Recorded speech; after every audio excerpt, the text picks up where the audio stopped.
Share किया है अभी। मैं सभी का स्वागत करती हूँ। ये हमारा मदर ओरिएंटेशन माह मार्च का उन्मुखीकरण का कार्यक्रम है। पूर्व प्राथमिक यूनिट से समग्र शिक्षा की तरफ से मैं अपने सभी नोडल शिक्षक, आंगनबाड़ी कार्यकर्ती, प्रधान अध्यापक, नोडल शिक्षक संकुल, इन सभी का स्वागत करती हूँ, क्योंकि हमारी पूर्व प्राथमिक शिक्षा से संबंधित समस्त कार्य आप लोग के सहयोग से ही हम बच्चों के साथ कर पाते हैं। मैं सबसे पहले आपको आज के माता उन्मुखीकरण कार्यक्रम के मिनट टू मिनट को शेयर करना चाहूंगी।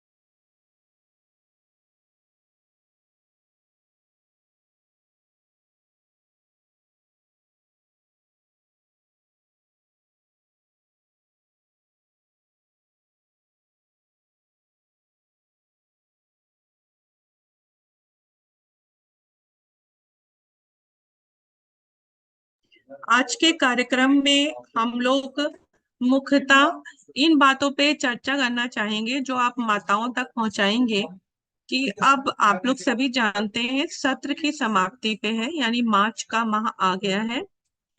बच्चों ने पूरे सत्र में क्या सीखा, आयु वर्ग के हिसाब से उनको क्या आ जाना चाहिए था और बच्चों ने क्या सीख लिया, ये आप लोगों ने उनके प्रोफाइल्स में इकट्ठा किया होगा। तो आप जब माताओं को बुलाएंगे मार्च माह के उन्मुखीकरण कार्यक्रम में, तो प्रत्येक बच्चे का संक्षिप्त परिचय देते हुए उसने क्या प्रगति की है वो भी अवगत कराएंगे।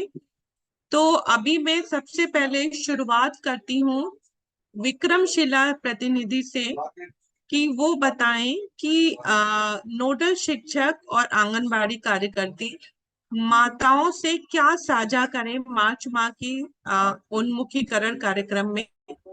तो नीतू, आप कृपया अपने जुड़े हुए जितने भी आंगनबाड़ी कार्यकर्ती हैं, नोडल टीचर और हेडमास्टर्स हैं, इनको ये बताने का प्रयास करेंगी कि अब सत्र की समाप्ति में बच्चे को क्या आ गया है और माताएं और सीखने में क्या सहयोग कर सकती हैं। नीतू, प्लीज आप आगे प्रोसीड करिए। Thank you Shikha ma'am. Anurag, आप स्टॉप कर दीजिए, अपनी स्क्रीन शेयरिंग बंद कर दीजिए।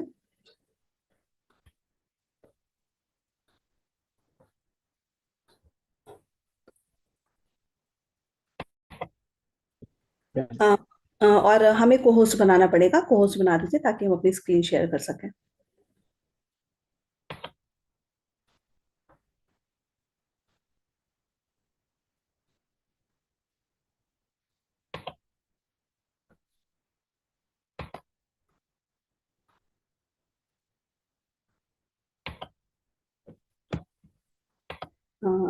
थैंक यू अनुराग, को होस्ट बनाने के लिए। आपको कोई जी पोस्ट बना दिया है।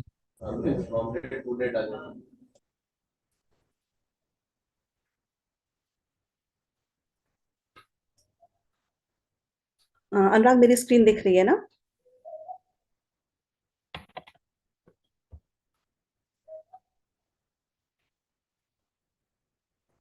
तो जैसा कि शिखा मैम ने बोला, आज के उन्मुखीकरण कार्यक्रम में हम लोग इस बात पर चर्चा करेंगे कि जो बच्चों को गतिविधियां कराई गई हैं वो बच्चों ने क्या सीखा है, माताओं के क्या अनुभव हैं, बच्चों की क्या स्थिति है, इस विषय पर हम लोग आज चर्चा करेंगे। तो अलग अलग चर्चा करेंगे। जैसे पहली शुरुआत हम कर रहे हैं गणितीय अवधारणा के ऊपर कि बच्चों की कितनी समझ है, आयु के अनुसार बच्चों ने क्या क्या सीखा है। इसी तरह से हम भाषा पे और अन्य विषयों पर भी चर्चा को आगे बढ़ाएंगे। तो सबसे पहले शुरुआत गणितीय अवधारणा से करते हैं। आप सभी कैलेंडर से परिचित हैं। हम लोग केंद्र पे बच्चों को कैलेंडर से गतिविधियां करवा रहे हैं, और माता उन्मुखीकरण के दौरान माताओं को ये बताया गया कि बच्चों को वो घर पर कैसे गतिविधियों से जोड़ सकती हैं। तो ये कार्य थीम आधारित था। हर माह की एक थीम थी, जैसे मैं और मेरा परिवार, पेड़ पौधे, यातायात के साधन, मौसम, पानी, हमारे मददगार। तो ये जितने विषय आपको दिख रहे हैं स्क्रीन पर, इन्हीं से संबंधित गतिविधियां थी। चाहे वो गणित की अवधारणा के लिए हो, चाहे वो भाषा की हो, या वो सोशल इमोशनल लर्निंग के लिए हो, इन्हीं पर आधारित गतिविधियां थी, जिसके माध्यम से बच्चों को गतिविधियां घर पे कराने के लिए प्रेरित किया गया, माताओं को प्रेरित किया गया कि वे घर पर बच्चों को गतिविधियां करवाएं, अपने साथ जोड़ें। उनको केंद्र में जैसे गतिविधियां करवाई जाती उस तरह से नहीं, उनको बच्चों को ये कहा गया कि आप अपने बच्चों को घर पर अपने कार्यों के दौरान, जब आप बाहर जा रहे हो, किसी के घर जा रहे हो, कहीं भ्रमण करने जा रहे हैं, या कोई खरीदारी करने जा रहे हैं, उस समय आप अवसर ढूंढिए कि आप किस तरह से बच्चे को कुछ सिखा सकते हैं, जो कि थीम आधारित होना था और गतिविधि बेस्ड होना था, कि बच्चे उसको खेल खेल में सीखें। इसको किया कैसे किया? जैसे बच्चे घर के अंदर खेल रहे हैं, तो इस समय खेल के दौरान बच्चे जब खेल रहे हैं तो कुछ ना कुछ सीखते हैं। तो पेरेंट्स को बोला गया, कि माताओं को बोला गया कि घर के सदस्यों को भी बच्चों के साथ खेल में शामिल होने के लिए कहा गया, जिससे बच्चे जब खेल रहे हो तो उस दौरान भी बच्चों को कुछ सिखाया जा सके, बताया जा सके। बच्चे अगर कुछ पूछना चाह रहे हैं तो उनके प्रश्नों का उत्तर दिया जा सके। इसी तरह घर के बाहर के खेल के समय, जब बच्चे घर के बाहर खेल रहे हैं, तो उस अवसर का भी सदुपयोग करने के लिए माताओं को प्रेरित किया गया। जैसे बच्चे दौड़ने का खेल खेल रहे हैं, झूला झूल रहे हैं, या कोई कूदने वाली गतिविधि कर रहे हैं, तो इस दौरान उनके इस गतिविधि को थीम के आधार पर थोड़ा सा उस तरह से सोचते हुए माताओं को प्रेरित किया गया कि वे बच्चों को सिखाएं कि अगर बाहर बच्चे खेल रहे हैं तो पेड़ पौधों के बारे में बातचीत कर ली, रंग रूप के बारे में, उनकी आकार के बारे में, संख्या के बारे में बात करते हुए कुछ उनको गतिविधियों की तरफ मोड़ दिया गया, जिससे बच्चे कुछ सीख भी पाए। माताओं ने कुछ थोड़ा सा गतिविधियों पर भी चर्चा कर लेते हैं कि माताओं ने किस तरह की गतिविधियां कराई। तो संक्षेप में कुछ गतिविधियों के नाम, जैसे घर के सदस्यों के कद के अनुसार उनको क्रम से खड़ा करके बच्चों को ये सिखाया गया कि कैसे छोटे से बड़ा और बड़े से छोटे के क्रम को बच्चों की अवधारणा के बारे में बच्चों को बताया गया। इसी तरह पेड़ पौधों के नाम, पेड़ पौधों के आकार के बारे में बड़ा छोटा की गतिविधि बच्चों को करवाई गई घर पे। इसी तरह पत्तियों के रंग, उनकी बनावट, आकार के अनुसार जो है बच्चों को रंग के बारे में बताया गया, अलग अलग बनावट के बारे में बताया गया, आकार के बारे में बताया गया। बीज से पौधा अगर उग रहा है तो इसमें एक चरणबद्धता है, इसके बारे में बच्चों को अवगत कराया गया। उसकी देखभाल किस तरह से करनी चाहिए, ये बच्चों को बताने की कोशिश की गई। तो ये गतिविधियां हैं कुछ जो आपको स्क्रीन पे दिख रही हैं। इन गतिविधियों को बच्चों को घर पे करवाया गया, माताओं के माध्यम से, घर के सदस्यों के माध्यम से, जिससे बच्चे केंद्र पर तो सीख ही रहे हैं और घर पर भी सीखें, जिससे उनका दोहराव हो सके। अब आयु अनुसार कुछ अपेक्षित गणितीय दक्षताएं हैं जो बच्चों को अब तक आ जानी चाहिए। थोड़ी उस पर बातचीत कर लेते हैं कि कैसे अलग अलग उम्र के बच्चों में कुछ दक्षताएं होती हैं जो बच्चों में अब आ जानी चाहिए, जब वो विद्यालय के लिए तैयार हो चुके हैं, कक्षा 1 में प्रवेश के लिए तैयार हैं। जैसे 3 से 4 साल का बच्चा है, वो अपनी इंद्रियों के माध्यम से देखना, सुनना, स्वाद के बारे में, स्मेल के बारे में, चिकना खुरदुरा, इन सब के बारे में जो है वो पहचान पा रहा है, समझ पा रहा है। और जो 4 साल का बच्चा है वो ये काम तो कर ही रहा है, लेकिन उसको वर्गीकृत भी कर पा रहा है अलग अलग। और जो 5 से 6 साल का बच्चा है, वो भी जो है उसको नाम के साथ बता पा रहा है। जो वो सीख रहा है अगर उससे बोला जाए तो उस प्रक्रिया को बता पा रहा है, बोल पा रहा है, वाक्यों में बोल पा रहा है, एक वाक्य, दो वाक्य। तो ये जितनी भी गतिविधियां आपको दिख रही हैं, ये आयु, एक तो आयु उपयुक्त है, दूसरी चीज हर बच्चे की अपनी एक क्षमता होती है। तो बिल्कुल ऐसा फिक्स नहीं है कि जो यहाँ पर आपको दिख रहा है वो 3 से 4 साल का बच्चा है उसको वो कर ही लेना चाहिए, या जो 4 से 5 साल का बच्चा है उसको वो ये गतिविधियां आ ही जानी चाहिए। बस एक आपको ये बता दिया गया कि ये दक्षता बच्चे में होनी चाहिए। उनका स्तर कम या ज्यादा हो सकता है, लेकिन दक्षता होनी चाहिए। कुछ और भी गतिविधियां हैं, जैसे अब यहाँ पर आपको 3 से 4 साल के बच्चे के लिए 9वें नंबर पे दिख रहा होगा कि आकारों को पहचान पाते हैं, गोल आकार, चौकोर आकार और त्रिभुज त्रिभुज का आकार। लेकिन जो वही 4 से 5 साल का बच्चा है वो उनको जो है वर्गीकृत भी कर पा रहा है, अपने परिवेश में पहचान भी पा रहा है कि गोलाकार कहाँ पर है, चौकोराकार की वस्तु किस तरह की होती है, त्रिभुज आकार किस तरह होता है, और त्रिभुज तिकोने आकार की वस्तुएं होती कौन कौन सी हैं। 5 से 6 साल का बच्चा उनकी आकृति को पहचान भी पा रहा है, बता भी पा रहा है, और अगर आप कहेंगे तो बना करके दिखा भी पाएगा। तो ये संक्षिप्त सा जो है आपको एक बताने की कोशिश की गई है कि ये दक्षताएं बच्चे में आ जानी चाहिए जो बच्चा कक्षा 1 में प्रवेश करने वाला है। कक्षा 1 में जो नवप्रवेशी बच्चे हैं, हम सभी परिचित हैं कि जो है निपुण गोल्स हैं कुछ हमारे। तो बच्चों में दक्षता क्या होनी चाहिए, तो जो अंकीय दक्षता है वो जो है, जो बच्चा कक्षा 1 में प्रवेश करने वाला है वो 10 तक के अंकों को पहचानता हो, पढ़ पाता हो, इसके साथ ही संख्या, वस्तु, आकृति और घटनाओं को एक क्रम में व्यवस्थित करने में भी दक्ष दक्ष हो। वो 1 से 9 तक की गिनती करना जानता हो। अगर आप उसको कम या ज्यादा बताना चाह रहे हैं, आपने एक ढेर में जो है 7 वस्तुएं रखी, एक ढेर में जो है 9 वस्तुएं रखी, तो वो देख करके ये बता पाए कि कम क्या है, ज्यादा क्या है। अगर आप उससे गिनती करने को कहें तो वो गिनती करके भी बता पाए। इस तरह की दक्षताएं बच्चे में होनी चाहिए। जब हम गणित के बारे में बात कर रहे हैं, गणितीय दक्षता के बारे में बात कर रहे हैं। अब बच्चों की जो पूर्व संख्या ज्ञान आधारित जो अर्जित दक्षताएं हैं उनकी स्थिति पर भी हमें माता उन्मुखीकरण के दौरान बातचीत करनी है। तो माता उन्मुखीकरण से पहले और बाद में बच्चे के गणितीय ज्ञान के अनुभव के अंतर पर चर्चा करनी है। जब माताएं आ रही हैं तो उनके बच्चे के बारे में कि वो पहले कितना जानता था जब अगस्त में ये माता उन्मुखीकरण कार्यक्रम शुरू हुआ था, और आज जब हम लोग मार्च में एक बार फिर से माता उन्मुखीकरण कार्यक्रम करने जा रहे हैं तो बच्चे में क्या विकास हुआ है, क्या प्रोग्रेशन हुआ है, हमें इसके अंतर पे भी बातचीत करनी है माताओं से। इसके साथ ही माताओं ने जब गतिविधियां घर पे बच्चों को करवाई हैं तो उनको कौन सी चुनौतियां आई हैं और उन्होंने उसका समाधान किस तरह से किया है, इस विषय पर माता उन्मुखीकरण के दौरान हम माताओं से बातचीत करेंगे।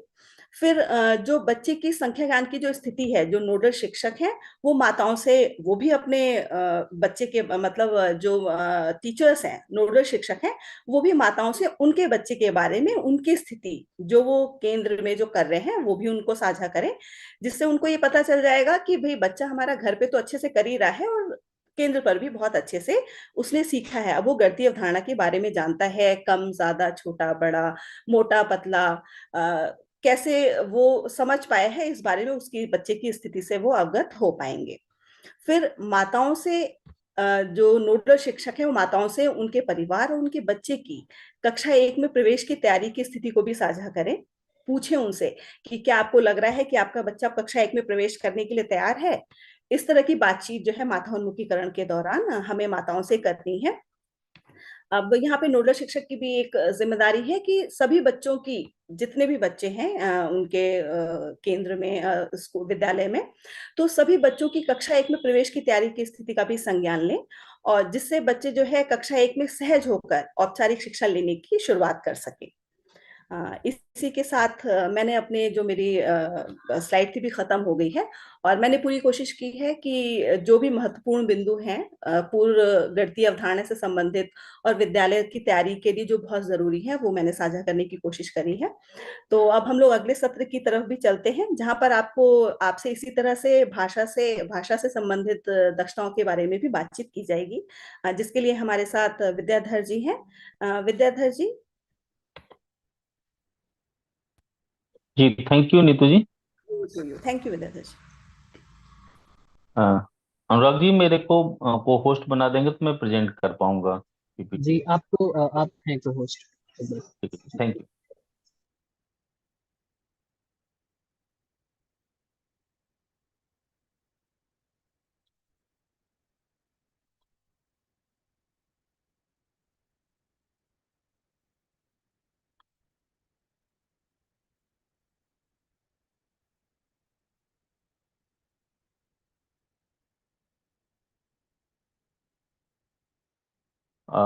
स्लाइड मेरी दिख रही है सर?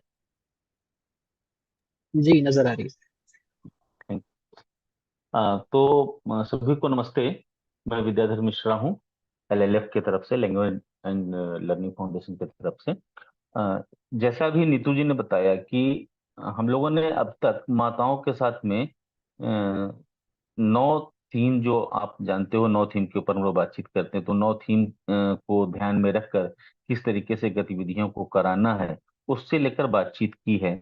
और आपने की है, हमने आपको सिर्फ एक थोड़ी सी मदद की है बताने में कि कैसे क्या क्या किन किन मुद्दों पे बात कर सकते हैं, इस थीम को किस थीम को लेकर किसे बात कर सकते हैं। और तो आप लोगों ने किया है, और आप लोगों को अच्छे से ये जानकारी भी होगी कि हमारा बच्चा कितना सीखा है, या हमने उनको क्या क्या चीजें बताई हैं। तो उसी सिलसिले में जैसे नीतू जी ने बताया, तो उसी में थोड़ा सा आगे बढ़ते हैं, भाषा को लेकर थोड़ी सी बातचीत करते हैं। तो ये पुरानी स्लाइड है एक, जिसमें आप सभी जो प्राथमिक के जो अध्यापक नोडल टीचर्स हैं उनको तो अच्छे से मालूम होगा कि भाषा के 4 आयाम होते हैं, जिसमें मौखिक भाषा, रिकॉर्डिंग, पठन, लेखन, ये सब चीजें होती हैं। जो हमारी कार्यकर्त्री दीदी लोग हैं उनको भी ये चीज मालूम ही होगी, क्योंकि पहले प्रेजेंटेशन में हमने ये दिखाया था। थोड़ा सा इसको डिटेल में जाते हैं कि हमने क्या क्या बच्चों को सिखाया है, और अगर बच्चा नहीं सीखा है वो चीजें, तो उसके लिए हम क्या कर सकते हैं, उसके बारे में थोड़ी सी बात। तो आप जब भी माताओं से बातचीत करें, जब भी इस माह की बैठक करेंगे माताओं के साथ में, तो लालेश, उनको ये बताएं। लालेश, आवाज आ रही किसी की? तो उनको ये बताएं कि हमने कौन कौन सी गतिविधियां पूरे साल में भाषा से रिलेटेड किस किस तरीके के काम, किस किस तरीके की चीजें करवाई हैं, उनको बताएं। और उन्होंने भी उसमें कैसे मदद की है, उनको आपने उनको कैसे कैसे बताया है, ये भी बताएं। जैसे कि मौखिक भाषा को लेकर अगर बातचीत करें तो कहानी सुनना, कविता सुनाना, कहानी कहानी कविता पे चर्चा करना, कहानी को उनकी भाषा में सुनना, तुकांत शब्दों की पहचान करना, फिर नए तुकांत शब्द उनसे पूछना, अपने अनुभव साझा करना, अनुमान लगाना, निष्कर्ष निकालना, नए शब्दों का प्रयोग करना, प्रतिक्रिया देना, अनुभव साझा करना, इस तरह की बातें।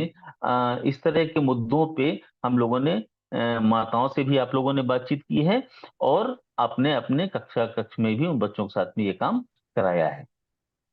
तो अब उनको हमें बताना है कि ये, क्योंकि ये सारी चीजें अगर वो अच्छे से कर पाएगा, तभी वो कक्षा 1 में जब आएगा तो वो कक्षा 1 की दक्षताएं हैं उसको अच्छे से वो हासिल कर पाएगा।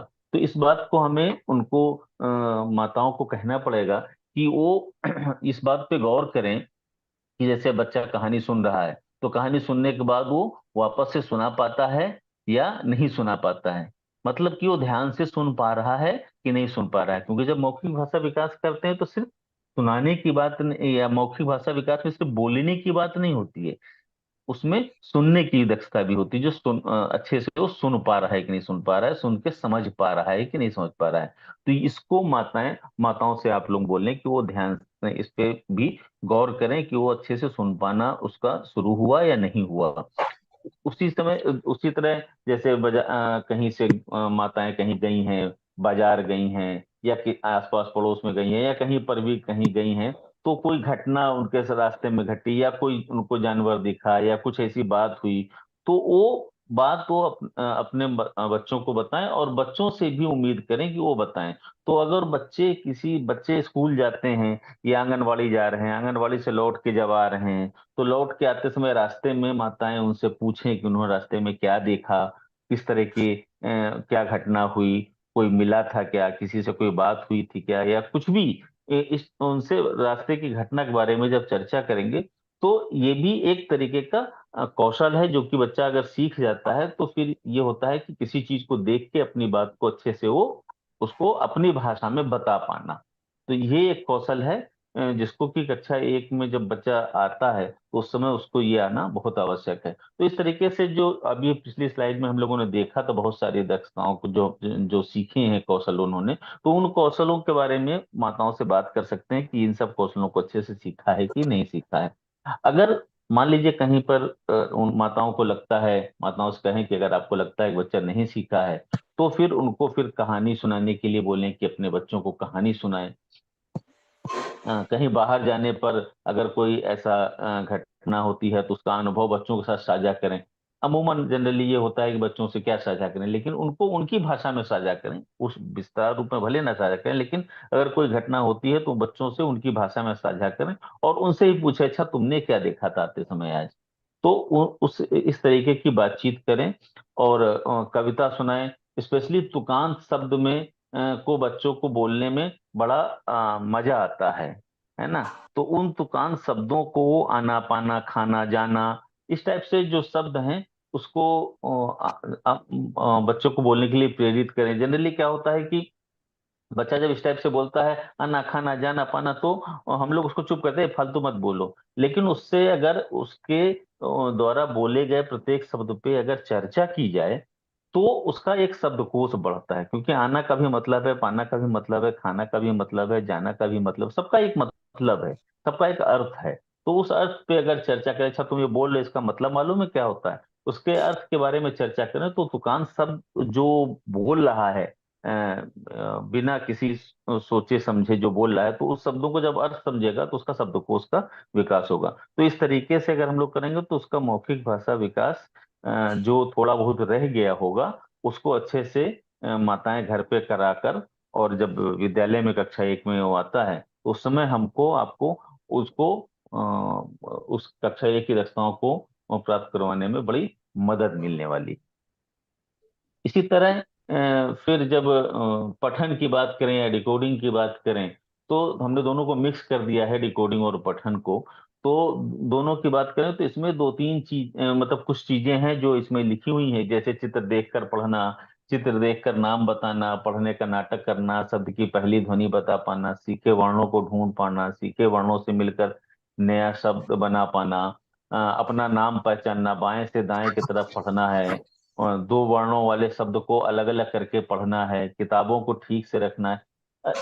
ये सारी चीजें बच्चा को सिखाने के लिए आप लोगों ने माताओं को बहुत सारी चीजें बताई हैं। खासकर पहली ध्वनि को पहचानने वाली बात तो आपने हर एक माताओं के साथ जो उन्मुखीकरण कार्यक्रम हुआ है तो उसमें आपने हर एक मीटिंग में माताओं के साथ आपने ये बताया है कि पहली ध्वनि को पहचानना और उस जो पहली ध्वनि है उससे अन्य शब्द क्या होते हैं इसकी बताना। ये तो आपने कम से कम कॉमन हर एक बैठक में माताओं के साथ में बात किया है। लेकिन इसके अलावा किताबों को ठीक से रख पाए, जो उसने ध्वनि सीखी है, पहली ध्वनि जो उसको पता चली है, मान लो कमल की पहली ध्वनि क सीखी, जैसे पहले क र है पहला शब्द, पहली ध्वनि जो पहला वर्ण अपन सिखाते हैं वो क सिखाते हैं, र सिखाते हैं। तो क र अगर सिखाया है तो क की जो पहली ध्वनि है, क जो वर्ण है, उस क वर्ण से और क्या बनता है इसके बारे में बच्चों से पूछना। अगर वो नहीं बता पाता तो उसको थोड़ा सा और अभ्यास कराना, कि जिससे कि अच्छे से वो सीख पाए। दूसरी चीज कि किताबों को कैसे पढ़ना है। वो बच्चे नाटक जो करते हैं, बड़ों को देखकर बच्चे नाटक करते हैं, किताब खोला और ऐसे ही अपना पढ़ने का नाटक कर रहे हो, तो उस समय ये देखिए कि वो उंगली बाएं से दाएं की तरफ चला रहा है कि नहीं है। ये सब बातें माताओं को आप बता सकते हैं। जो उसने वर्ण सीखे हैं उससे नए शब्द बना पा रहा है कि नहीं बना पा रहा है, ये सब चीजें आप माताओं से कह सकते हैं। यदि बच्चे ने और माताओं को जरूर बताएं कि आपने पूरे कार्यक्रम के दौरान 16 वर्ण उनको सिखाए हैं, जो कि वर्ण इसमें लिखे हुए हैं, कारा माना साता ब द प च अ ह ग घ ग य, ये वर्ण आपने सिखाए हैं। और ये आपको अच्छे तरह से मालूम है कौन कौन से वर्ण आपने सिखाए। और दो वर्ण जो आखिरी के 4 सप्ताह थे, 9 10 11 12, उसमें आपने दो वर्णों को बहुत विस्तार से सिखाया है, उसकी अच्छे से ब्लेंडिंग करना सिखाया है, उसको डिकोड करना सिखाया, और साथ में उसको लिखना भी आपने सिखाया है। तो ये सारी चीजों, और दो वर्णों से शब्द बनाना भी अलग, बहुत सारी चीजें आपने सिखाई हैं। तो इन चीजों को माताओं को जरूर आप साझा करें कि हमने इतनी चीजें उनको सिखाई गई हैं। और सिखाने के बाद उनको वो माताएं देखें कि वो पहली ध्वनि पहचान पा रहा है कि नहीं पा रहा है, खासकर अपना नाम पहचान पा रहा है कि नहीं पा रहा है, जो उसने वर्ण सीखे उस वर्ण से शब्द बना पा रहा है कि नहीं पा रहा है। अगर ये सारी चीजें करने में कहीं कहीं दिक्कत आती है बच्चों को, हो सकता है कुछ बच्चों को दिक्कत आए, अगर दिक्कत आती है या माताएं आपसे बोलती हैं कि नहीं भी मेरा बच्चा तो ये नहीं कर पा रहा है, तो उस समय उनको आप बताइए कि वो उनको फिर से पुनः अभ्यास करें, और उनको जिस तरह से हम लोगों ने पिछले कई माह में बताया है कि पहली ध्वनि को कैसे पहचानना है, फिर उस ध्वनि से फिर अन्य शब्द कैसे बनाने हैं, इन शब्द के बारे में उनसे जरूर कहें कि अपने बच्चों के साथ में फिर से चर्चा करें और उनको बताएं, सिखाएं, तो आपको इससे मदद मिलेगी, है ना। और उनको ये भी बताएं कि हमें अमात्रिक शब्द बनाने हैं, इसको इसके बारे में भी उनको फोकस करें कि मात्रा वाले शब्द ना बताएं, अमात्रिक शब्दों को ही वो प्रयोग करें। तो इसी तरह लेखन के ऊपर जब हम जाते हैं, तो लेखन में भी माताओं ने घर में बहुत सारे काम कराए हैं, आपने भी आंगनवाड़ी में बहुत सारे काम कराए होंगे, जिसमें गोदा गोदी है, स्कूल में बहुत सारे काम कराए होंगे, गोदा गोदी करना, मिट्टी के खिलौने बनाना, चित्रकारी करना, पेंसिल पकड़ना, चित्र में रंग भरना, वर्णों को लिखना, बाएं से दाएं लिखना, ये सारी चीजें आपने कराई होंगी। हम और आप सभी जानते हैं कि हमारे शरीर में दो तरह की मांसपेशियां होती हैं, एक बड़ी मांसपेशी, एक छोटी मांसपेशी। बड़ी मांसपेशियों के विकास के बारे में अभी नीतू जी बात कर रही थी कि बाहरी खेल में हम लोग बहुत सारा खेल खेलते हैं जिसमें बड़ी मांसपेशियों का विकास होता है। छोटी मांसपेशियां होती हैं जो उंगलियों में होती है, इससे बच्चों की लिखने में मदद मिलती है। तो छोटी मांसपेशियों के विकास के लिए हम बच्चों को अलग अलग काम कराते हैं, मिट्टी के खिलौने बनवाते हैं, बच्चों को फ्री लिखने के लिए गोदा गोदी चौक लेके अपना कुछ भी जो मर्जी है उसके ऊपर अपना बंदाई से आड़ी वेली तिरछी लाइन कर रहा है, किस किस तरीके से अपना वो चित्रकारी कर रहा है, पेंसिल ठीक से पकड़ पा रहा है कि नहीं पा रहा है। तो इन चीजों पे भी आप लोगों ने बच्चों के साथ में काम किया, और माताओं ने भी इसके ऊपर घर में काम किया है। तो इसको भी माताओं को देखना होगा कि माताओं कि बच्चे ये सारी चीज कर पाते हैं घर में या नहीं कर पाते हैं, जैसे पेंसिल ठीक से पकड़ पा रहे हैं कि नहीं पकड़ पा रहे हैं,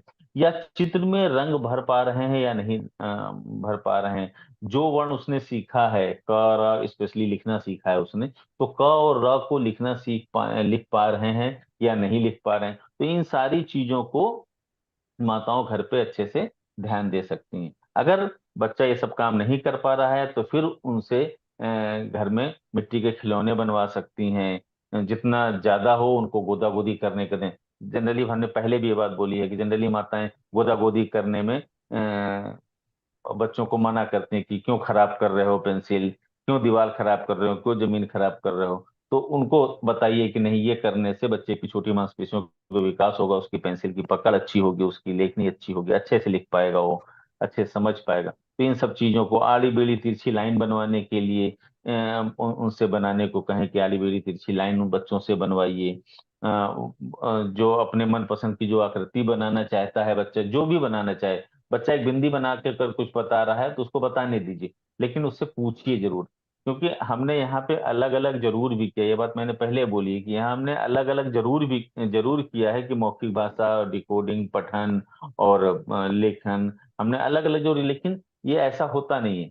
वास्तव में ये सब कुछ एक साथ चलता है कि जब आप बच्चे को लिखवा रहे होते हो तो उससे बात भी कर रहे हो, तो उसमें मौखिक भाषा विकास भी हो रहा होता है, उसको पढ़ के बता भी रहा होता है तो पठन भी हो रहा होता है, तो वो सारी प्रक्रिया एक साथ चल रही होती है। हमने इसको अलग अलग इसलिए बताया कि उसको समझने में आसानी हो, लेकिन आप जब माताओं को बताएं तो उनको सब एक साथ बताइए कि किस तरीके से मुझे काम बच्चों के साथ में उनको काम करना है, कि जिससे वो एक, क्योंकि बहुत सारे काम बताएंगे तो उनको उलझन होगी, तो उनको दो चार काम बता दीजिए कि भैया उनको पहले वर्ण की ध्वनि बता दो, और उनको लिखना बता दो, उनसे कहानी सुन लो, कुछ तुकान शब्द बता दो। बस दो चार छह चीज आप अपने डायरी में या कॉपी में लिख कर रख लें, और उन्हीं चीजों के बारे में माताओं को ध्यान देने के लिए कहें कि उसने उन चीजों पर अच्छे से ध्यान दे दे तो बच्चा अच्छे से सीख पाएगा।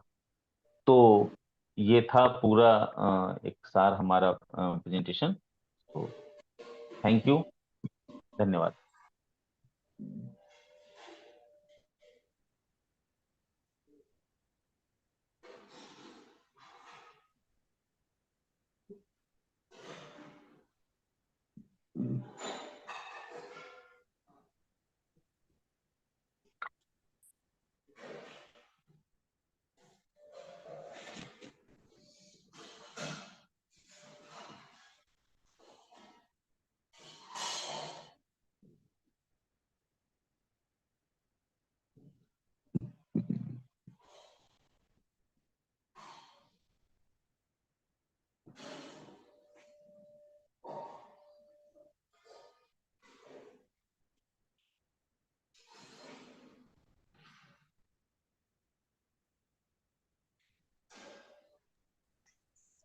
बहुत बहुत धन्यवाद विद्याधर जी, भाषा पर बातों को साझा करने के लिए।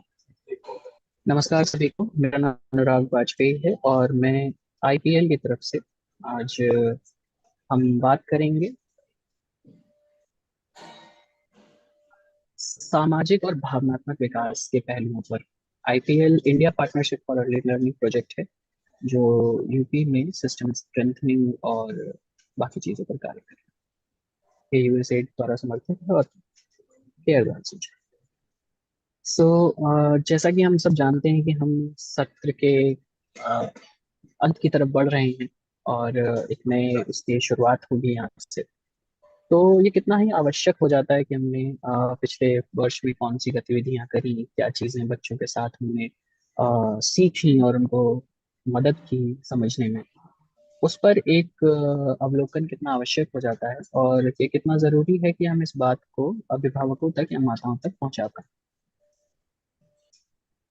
मेरी आवाज क्लियर आ रही है सभी को? एक बार प्लीज बता दें। जी जी, आवाज जी क्लियर बहुत है। शुक्रिया, जी बहुत शुक्रिया। तो जैसा कि हम जानते हैं कि जो बच्चों का सामाजिक और भावनात्मक व्यवहार है उसकी भूमिका बहुत अहम होती है उनके विभिन्न विकासात्मक पहलुओं को लेकर। चाहे हम भाषा की बात करें, फिर चाहे हम गणितीय साक्षरता की बात करें, और चाहे हम बात करें सामाजिक रूप से या एक बेहतर व्यक्तित्व की। क्योंकि जब तक हम उनके भावनात्मक व्यवहारों को समझेंगे नहीं, बच्चों के सामाजिक और भावनात्मक व्यवहारों की समझ हम नहीं डेवलप करेंगे, तो ये बहुत मुश्किल हो जाएगा हमारे लिए भी और बच्चों के लिए भी कि वो जो भी विकासात्मक पहलू हैं उन पर किस तरीके से कार्य किया जाए। क्योंकि कहीं ना कहीं ये उनके संपूर्ण जीवन की आधारशिला है। जो जो अभी शुरुआती या प्रारंभिक स्तर पर बच्चे जो कुछ देखते हैं, जो कुछ सीखते हैं, जिन अनुभवों से वो होकर गुजरते हैं, वो ही कहीं ना कहीं एक आधारशिला रख देते हैं उनके आगे के जीवन के लिए। तो ये बहुत महत्वपूर्ण हो जाता है हमारे लिए कि हम इस पर ध्यान दें और समझें इस बात को। क्यों? और सामाजिक और भावनात्मक व्यवहारों की अनिभिज्ञता या इसकी अनदेखी कहीं ना कहीं बच्चे के लिए भी कठिनाई का वो करती है, और हमारे लिए भी आगे चलकर बच्चे को समझने में परेशानी खड़ी करती है। क्योंकि इन व्यवहारों की समझ के आधार पर हम बच्चे के जो विकासात्मक पहलू हैं उसकी रुचि किन चीजों पर है, वो किन क्षेत्रों में बेहतर कर रहा है, इस पर ध्यान दे सकते हैं और उसके आधार पर एक बेहतर नींव रखी जा सकती है। कई सारी चीजें होती हैं जिसको हम सामाजिक और भावनात्मक व्यवहारों में ला सकते हैं। आपसी जो संबंध होते हैं, एक साथ मिलकर कार्य करना, या अलग अलग चीज। तो अ, वो क्या उद्देश्य है कि जिनकी वजह से हम बच्चों के सामाजिक और भावनात्मक व्यवहारों पर हमें ध्यान देने की आवश्यकता है। और जैसा कि हम जानते हैं कि पिछले अगस्त माह से लगातार महिला माता उन्मुखीकरण का कार्यक्रम जो चल रहा है उसमें हमने अलग अलग बिंदुओं पर इस विषय में बात करी है। और मेरा ये मानना है कि जितनी भी आंगनवाड़ी दीदी हैं, जितने भी लोग जुड़े हुए हैं बच्चों के साथ जो कार्य कर रहे हैं, उन्होंने इस बात का बखूबी ध्यान रखते हुए उनके साथ कार्य किया है, बच्चों के साथ कार्य किया है। तो इनका इनका उद्देश्य क्या था इन इन चीजों पर ध्यान देने का? ये किन क्षेत्रों पर काम करते हैं, बच्चे को किस तरीके से एक तरीके से सहयोग देते हैं और विकास में उसके व्यक्तिगत भलाई को बढ़ावा देना, ये एक उद्देश्य है हमारा। सामाजिक और भावनात्मक और नैतिक व्यवहारों के विकास के संबंध में सौहार्दपूर्ण रिश्ते पैदा करना, ये संघर्ष या समाधान का जो कौशल है, ये किसी ऐसी स्थिति में जब बच्चा होता है तो वो किस प्रकार से अपने सहयोगियों से सहायता मांग सकता है या अपने किसी साथी के साथ मिलकर किसी कार्य को करता है। ये सारी चीजें जो हैं वो एक कहीं ना कहीं उसके व्यक्तित्व के विकास में सहायक होती हैं। वो किसी परिस्थिति में एक नैतिक निर्णय ले पाता है। किसी जैसा हम सामान्यता देखते हैं आंगनबाड़ी में, ऐसा होता है कि कुछ खेल खिलौने जैसे हैं, तो सामान्यतः सभी बच्चों की आदत होती है कि वो उन खिलौनों को लेकर अपने पास रख लेते हैं, वो अपने घर ले जाते हैं, इस तरीके की चीज। तो जब हम शुरुआती स्तर से ही इस बात का ध्यान रख रहे होते हैं तो हम देखते हैं कि कहीं ना कहीं हम उनमें उन जीवन कौशलों को, उन मूल्यों को और उन सभी चीजों को कहीं ना कहीं एकीकृत कर रहे हैं।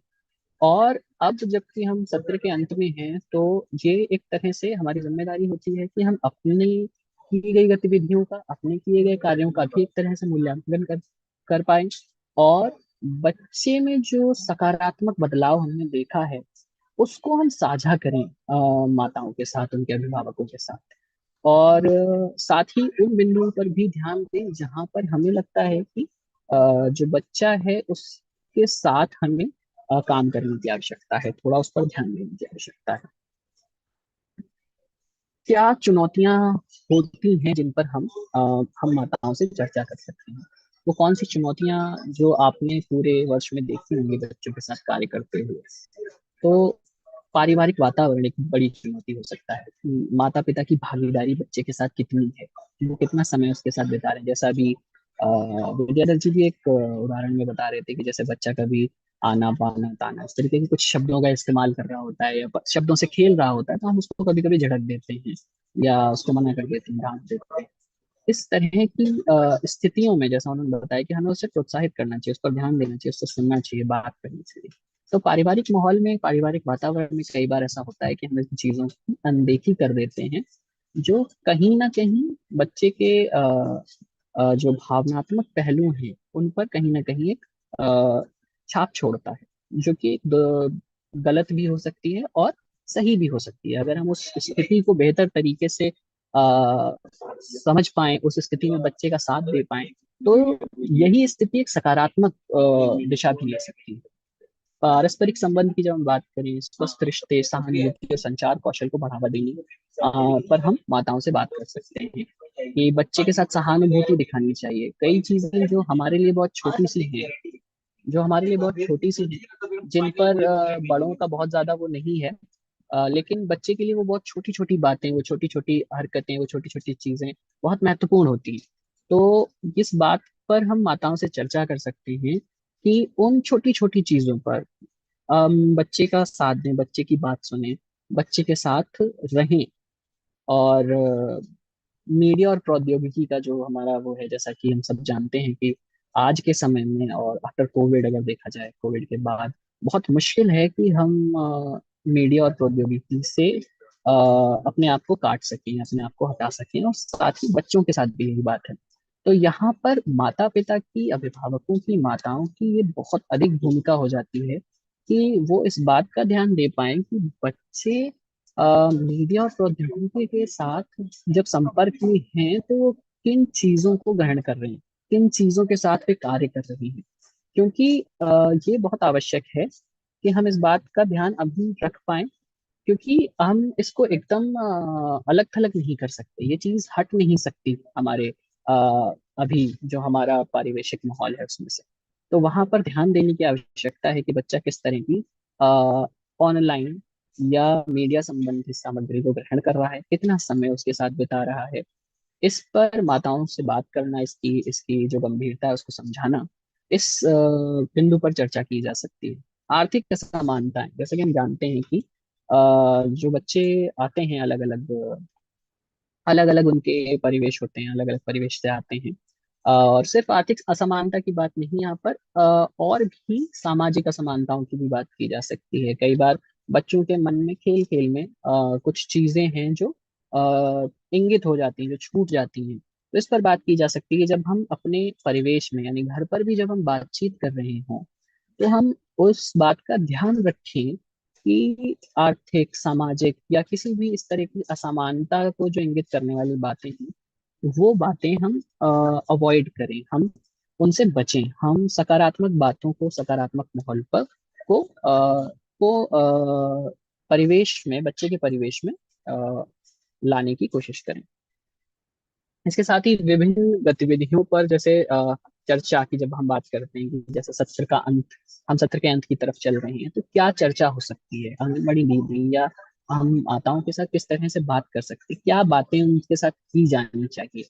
क्या बच्चे की जो भी बच्चे की गतिविधियां थी, जो भी बच्चे को कार्य करते हुए हमने नोटिस किया है, जिन भी चीजों पर हमने ध्यान दिया है, अवलोकन किया है, उसके आधार पर क्या हमें जो हम माताओं को बता रहे हैं उसका तरीका क्या होना चाहिए, या हमें स्वयं किस तरह से उस पर ध्यान देना चाहिए, ये एक महत्वपूर्ण बिंदु है। क्योंकि कई बार क्या होता है, एक सामान्य सा उदाहरण भी अगर हम लें, कि जब हम बात करते हैं बच्चे की परीक्षा लेने की, या सामान्य सा टेस्ट भी होता है, तो कहीं ना कहीं हम एक जो मूलभूत बात है उसको भूल जाते हैं, कि ये टेस्ट इस बात के लिए नहीं है कि हम ये जाने बच्चे को क्या क्या नहीं आता है।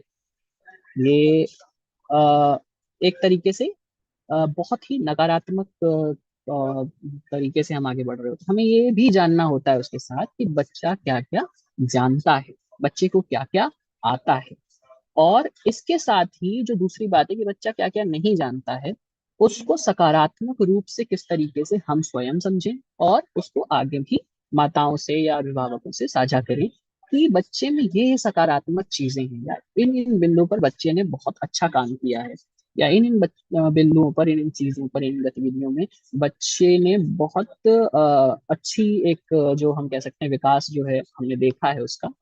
परंतु कुछ बिंदु जिन पर हमें लगता है कि ये चीजें नहीं हैं, उनको भी हम सकारात्मक तरीके से माताओं तक पहुंचाएं, और हम स्वयं भी उसे सकारात्मक तरीके से लें कि इन बिंदुओं को हम कैसे बेहतर कर सकते हैं। जैसे किन व्यवहारों पर हम चर्चा करें। सामान्यता होता है कि अगर हम माताओं से चर्चा करें और भावनात्मक, और जब हम सामाजिक पहलुओं की बात करते हैं तो मुश्किल हो जाता है कि कैसे। तो भावनात्मक और सामाजिक पहलू जो है इसको हम अलग नहीं देख सकते हमारे भाषाई उस आयाम से या हमारे गणितीय साक्षरता से।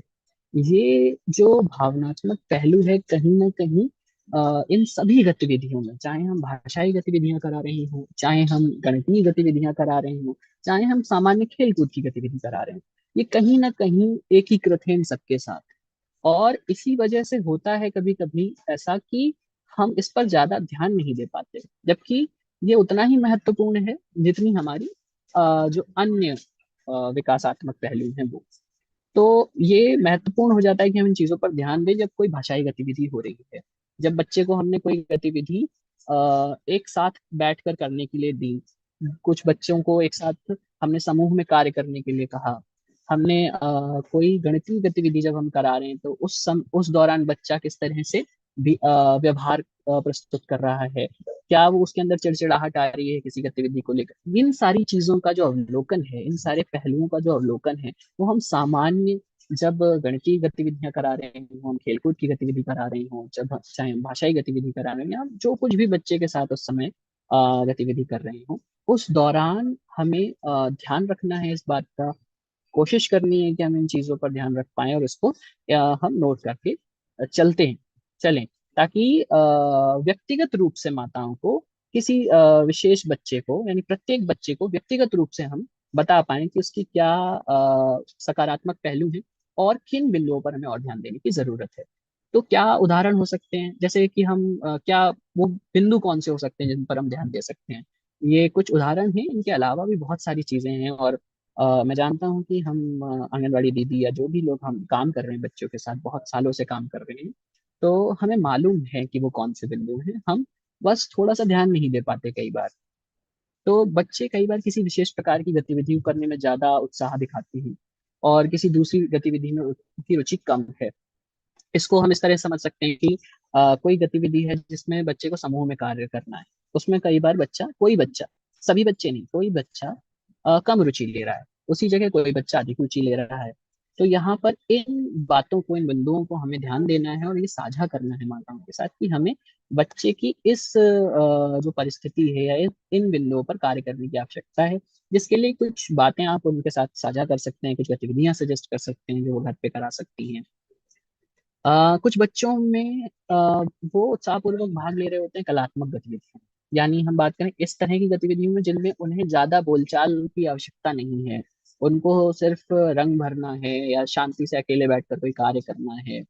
इस तरह की गतिविधियों में ज्यादा वो उत्साहपूर्वक भाग ले रहा है। इसी के विपरीत कोई ऐसी गतिविधि जिसमें बच्चे को अपनी बात को साझा करना है, बोलना है, कोई कविता, कोई कहानी, कोई गीत, इस तरह की कोई गतिविधि, उसमें यदि बच्चा कम उत्साहपूर्वक भाग ले रहा है या उसमें उसको चिड़चिड़ाहट हो रही है, तो ये कुछ बिंदु हैं जिन पर हमें ध्यान देने की आवश्यकता है।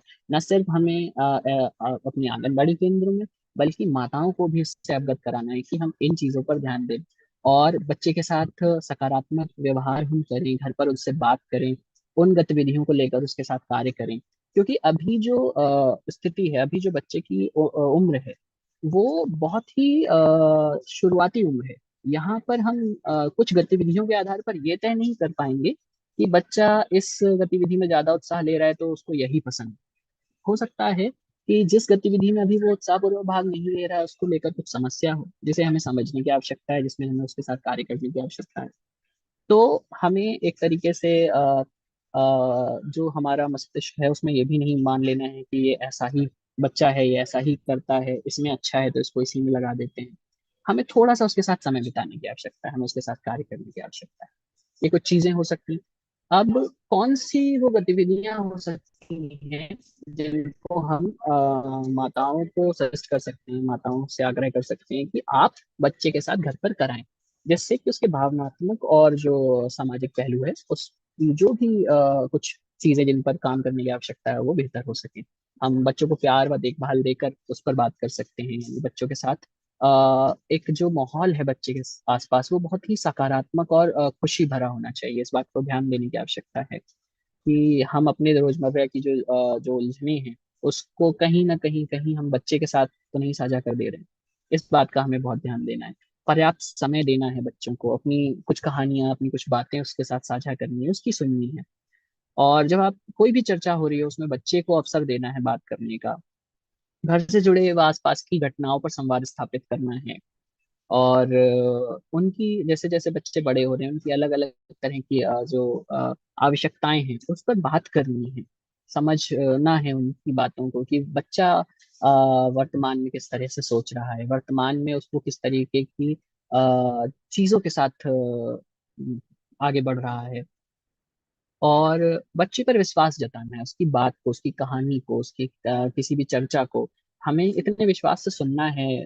भले ही वो हमें मालूम हो या हमें ऐसा लग रहा हो कि ये तो कोई कहानी है, ऐसी ही कोई चीज है, लेकिन हमें उस समय बच्चे का साथ देना है, उसकी बात सुननी है। ये बहुत आवश्यक हो जाता है।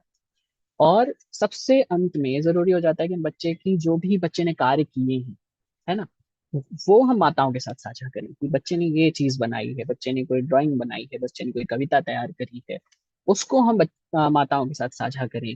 और बच्चे की प्रशंसा करें, उसको प्रोत्साहन दें। क्योंकि इससे कहीं ना कहीं क्या होता है कि बच्चे के अंदर एक उत्साह आता है कि वो स्वयं से कुछ चीजों को करे, क्योंकि जिसमें उसको प्रशंसा मिल रही है वो उन कार्यों को करने की तरफ और अग्रसर होता है स्वयं से। और जो जो भी काम हम स्वयं से करते हैं, स्वयं से हम कोई कार्य करने जाते हैं, तो उसमें जो भी हम सीखते हैं, उसमें जो भी हम समझते हैं, वो जीवन पर्यंत हमारे साथ रहता है। तो ये कुछ बातें हैं जिन पर हम काम कर सकते हैं, माताओं को बता सकते हैं। हम स्वयं इन बातों का ध्यान रख सकते हैं कि गतिविधि के दौरान हमें किन किन बिंदुओं को नोट करते हुए चलना है एक तरीके से, जिससे हम ध्यान रख पाए प्रत्येक बच्चे की जो हम कह सकते हैं अद्वितीय जो विकासात्मक पहलू उन पर ध्यान देते हुए, और किन बिंदुओं पर और ज्यादा कार्य करने की आवश्यकता है। तो ये हमारी तरफ से कुछ बातें थी, और मैं उम्मीद करता हूँ कि हम एक बेहतर स्थिति में, बेहतर समझ के साथ अभी हम ये आने वाले जो हम माता उन्मुखीकरण का जो कार्यक्रम है उसको करवा पाएंगे, क्रियान्वित करवा पाएंगे। और जिन बातों की आवश्यकता की बात अभी विद्याधर जी ने करी, नीतू जी ने करी, उनको हम कहीं ना कहीं शामिल कर पाएंगे उन गतिविधियों में, उस कार्यक्रम में। बहुत बहुत धन्यवाद। और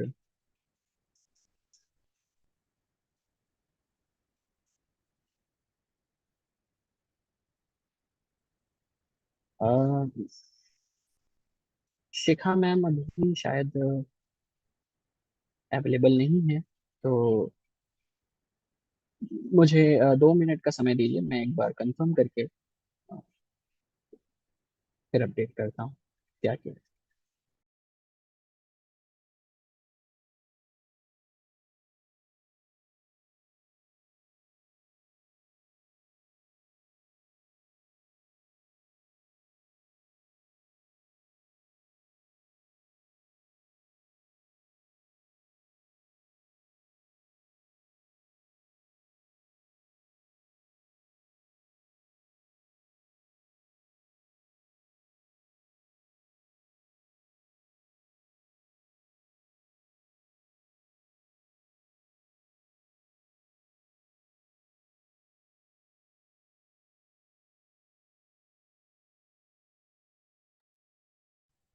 आप लोगों ने अभी हमारे विशेषज्ञ पैनल से विभिन्न बिंदुओं पर बहुत अच्छे से समझा। मैं ये जानना चाहूंगी, जितने भी हमारे हेड टीचर्स हैं और जितने नोडल टीचर्स हैं, जब आप माता उन्मुखीकरण कार्यक्रम आपके कोलोकेटेड आंगनबाड़ी सेंटर्स में आयोजित होते हैं, तो वहां पर आपको लगातार सपोर्ट करने की जरूरत है, क्योंकि आंगनबाड़ी कार्यकर्ती के पास ऑलरेडी बहुत ज्यादा वर्कलोड होता है। तो आप उनको सभी के रोल्स एंड रिस्पॉन्सिबिलिटीज पहले से डिसाइड कर लीजिए, जिससे कि ये कार्यक्रम इस माह का बहुत सफलतापूर्वक हो सके। अभी मैं आप लोग को सभी के आपने वक्तव्य सुने, इसको थोड़ा सम अप करके आप लोगों से उम्मीद करूंगी कि आप लोग आगे इसके बारे में बात कर सकें मार्च माह में। तो अभी आपको शेयर हो रहे हैं पीपीटी, उसके हिसाब से शेयर।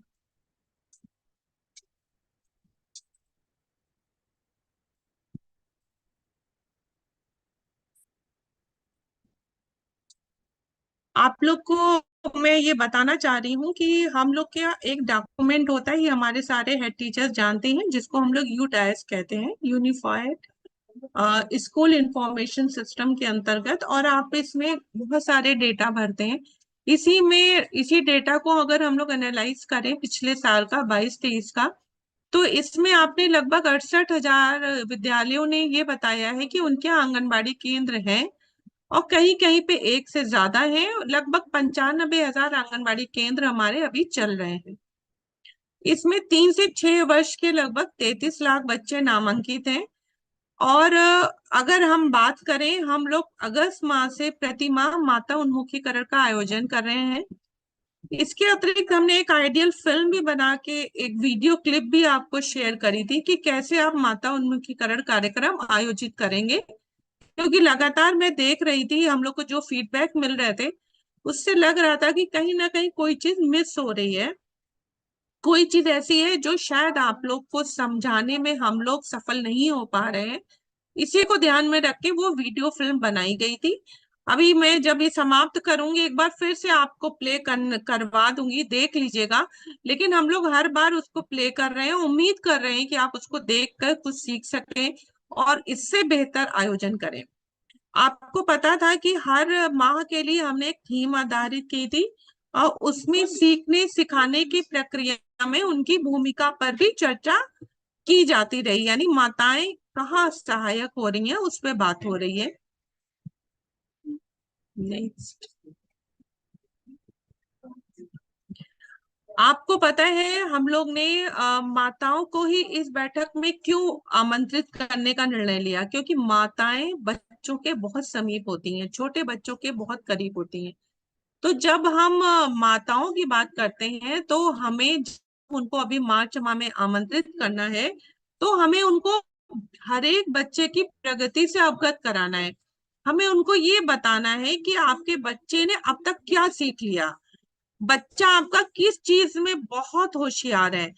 निगेटिव पॉइंट्स बताने से पहले बच्चे के अच्छाइयां बताइए उनको, जैसे वो भाषा में वो कहाँ तक सीख गया है, वो अक्षर पहचानने लगा है, या वो चित्रों के माध्यम से पहचानने लगा है। गणित की बुनियादी जो साक्षरता है, जैसे अभी विक्रमशिला से बताया गया कि आयु वर्ग के हिसाब से बच्चे को क्या आ जाना चाहिए अब तक, उसके बारे में आप उनसे बात कर सकते हैं। अगर बच्चे को नहीं आ पाया तो उसका कारण क्या है, ये चर्चा कर सकते हैं। और वो कैसे सहयोग करें घर में, जिससे बच्चा उसको बहुत अच्छे से सीख सके। इन सभी सकारात्मक बिंदुओं पर आप चर्चा करेंगी। व्यक्तिगत रूप से आप प्रत्येक बच्चे की प्रगति पर चर्चा करें, जैसे बच्चे की प्रोफाइल माता पिता को दिखाएं और उसके विकास पर बात करें। यानी आपने प्रोफाइल हर एक आंगनबाड़ी कार्यकर्ती ने बना रखी होगी, उसमें बच्चे ने पूरे सत्र में क्या काम किया उनके माता पिता को दिखाइए, और बच्चों से के बारे में उनका फीडबैक भी प्राप्त करिए।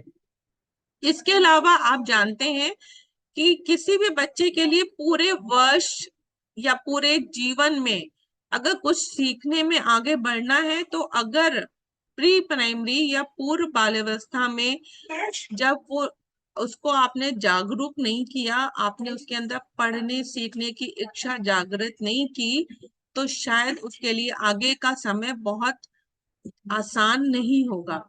तो बच्चों के साथ बहुत जुड़ के उनके माता पिता से इस ढंग से बात करें तो माता पिता को या माताओं को भी यह पूरा विश्वास हो जाए कि मेरे बच्चे के बारे में हमारे आंगनबाड़ी कार्यकर्ती दीदी जो हैं या हमारे टीचर हैं ये बहुत अच्छे से जान रहे हैं।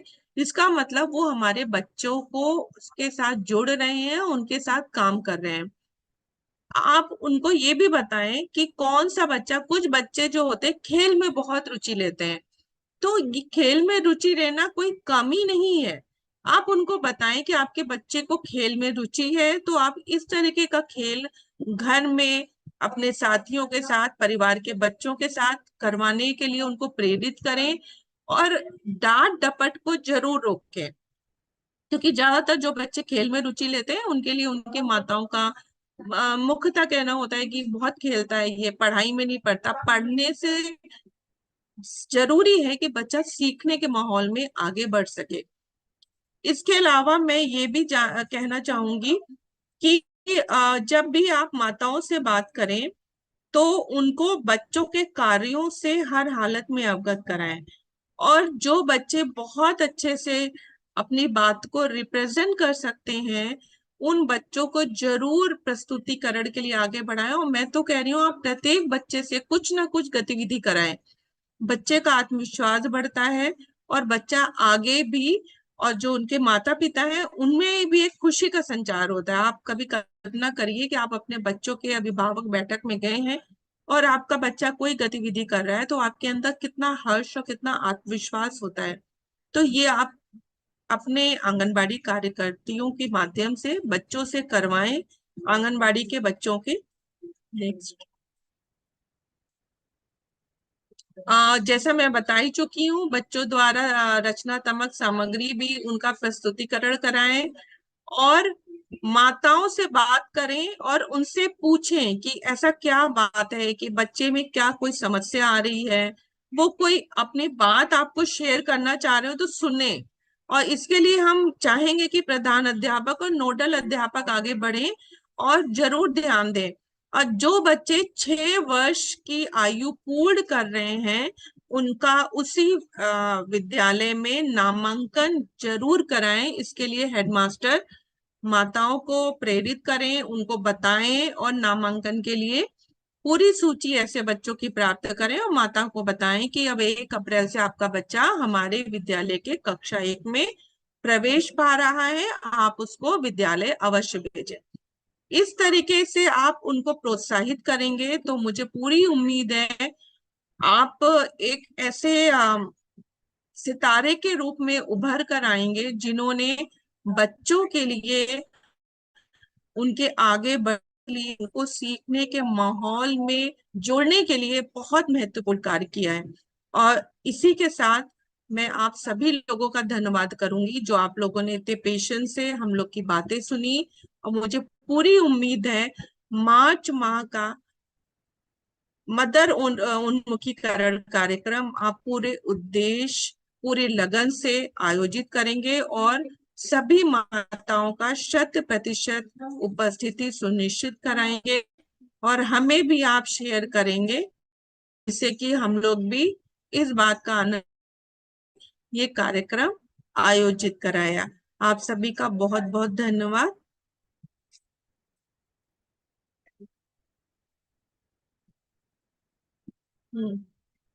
क्या हुआ? ये बुला रहे हैं मुझे, 1 मिनट मिलना। तुमने कुछ दिखाया उनको कुछ दिखाया? फाइनल बुकलेट वाली थी।